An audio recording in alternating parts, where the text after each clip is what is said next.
The Pixar films that have had the largest cultural impact on audiences are those that feature engaging characters and an engaging plot. Even while the plots of relatively simple adventures like Toy Story, The Incredibles, and Finding Nemo don't always have deeper emotional importance, the imaginative and entertaining methods in which these stories are conveyed captivate viewers of all ages. Movies like Soul, Luca, and Turning Red from more recent years have not only succeeded in telling compelling stories in and of themselves, but also in bringing with them greater emotional relevance, aiding both young and old audiences in coping with mortality, personal identity, and growing up.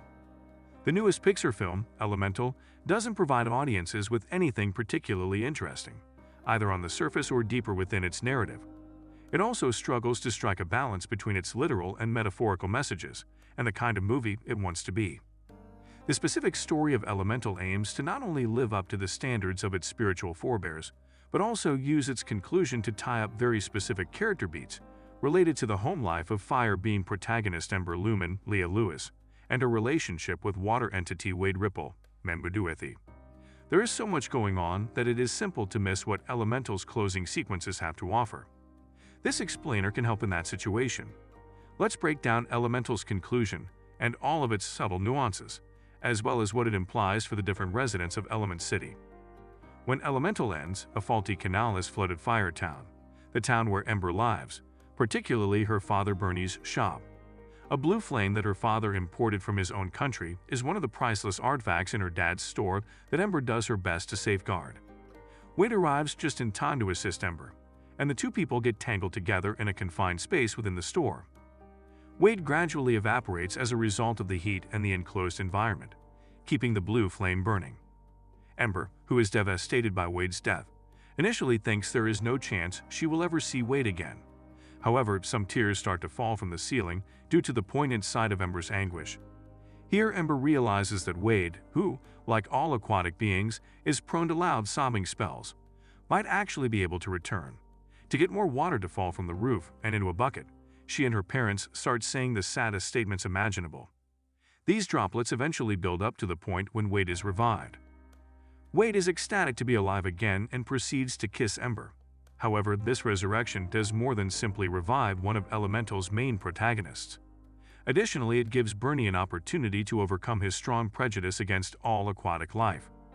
Previously, he couldn't endure the sight of the liquid Element City citizens, but now he says sweet things that make Wade cry.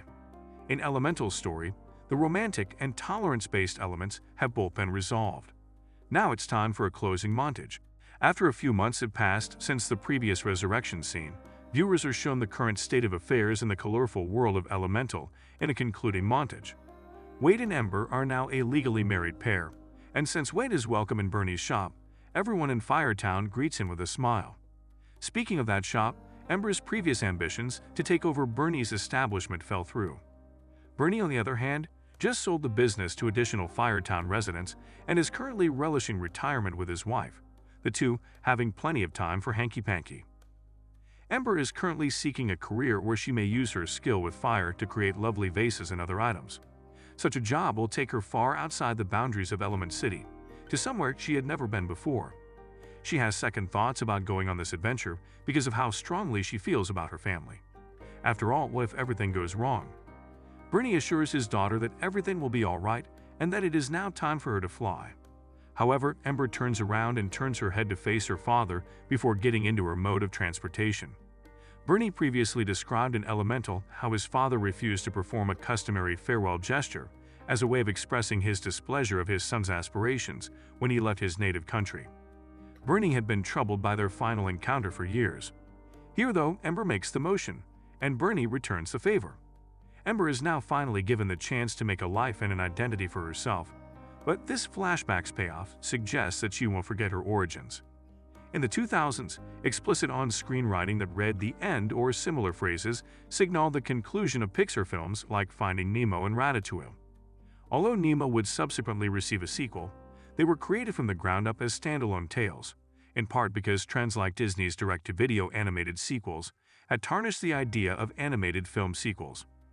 While this is happening, Elemental will be released in 2023, a year marked by Disney Plus and the potential for film and television adaptations of every film from The Avengers to Parasite.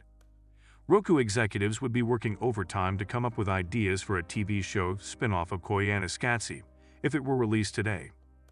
Unsurprisingly, it's not difficult to interpret some aspects of Elemental as some Pixar creators, paving the way for prospective streaming short films and TV specials, set in this make-believe world.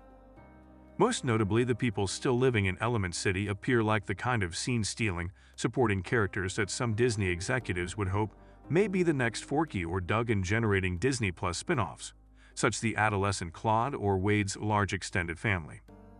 Elemental's climax, however, doesn't contain too many obvious sequel teases. In fact, most of it feels like it would have the same feel if it had been released in 2009. Of course, this does not imply that the conclusion is flawless. The most apparent error in this conclusion is how heavier concepts connected to intolerance appear to have been completely abandoned, making it odd given how prominently they were included in Elemental. Elemental, however, undoubtedly establishes that it aims to live up to the love and tear-fueled history of great Pixar and romantic comedy films in the fundamental outline of its climax, if not in every facet of its execution.